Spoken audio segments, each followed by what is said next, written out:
Next question from The Will of Sacrifice. Yes, one thing pricks me even today ಅಂತ ಹೇಳ್ತಾ ಇರೋದು.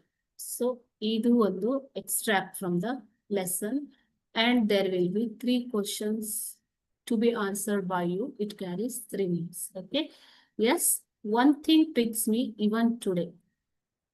Who made this statement? First question.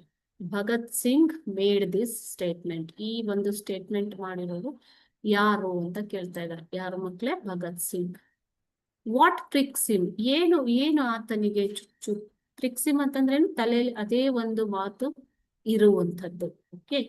He has not been able to fulfill even 1000th part of his ambitions. ನೋಡಿ, ಅವರಿಗೆ ಎಷ್ಟು ambition ಇತ್ತು ಅಂತಂದ್ರೆ ಅದರ 1001ನೇ ಭಾಗವನ್ನು ಕೂಡ ಅವರು ಫುಲ್ಫಿಲ್ ಮಾಡಿಲ್ಲ ಅನ್ನುವಂತಹ ಒಂದು ಯೋಚನೆ ಅವರಿಗೆ ತಲೆಯಲ್ಲಿ ಇತ್ತು.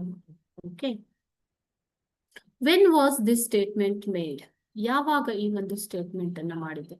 When he was saying that his heart nurtured some ambitions for doing something for humanity and for the country. ಮಾನವತೆಗೆ ಮತ್ತು ತನ್ನ ದೇಶಕ್ಕೆ ಏನನ್ನಾದ್ರೂ ಮಾಡಬೇಕು ಅನ್ನುವಂತಹ ಒಂದು ಉದ್ದೇಶವಿದೆ ಅಂತ ಹೇಳುವಾಗ ಅವರು ಈ ಮಾತನ್ನ ಹೇಳ್ತಾರೆ. ಯಾಕೆಂದ್ರೆ ಅವರಿಗೆ ಆಗ್ಲೇ ಡೆತ್ ಸೆಂಟೆನ್ಸ್ ಕೊಟ್ಟಿ ಆಗಿತ್ತು ನಮಗೆ. ಓಕೆ. ಸೊ ನಾನು ಅಂದುಕೊಂಡಿದ್ದರ 1001ನೇ ಪಾಲನ್ನು ನಾನು ಮಾಡಿಲ್ಲ ಅನ್ನುವಂತಹ ಭಾವನೆ ಅವರಿಗೆ ಇತ್ತು. Thank you.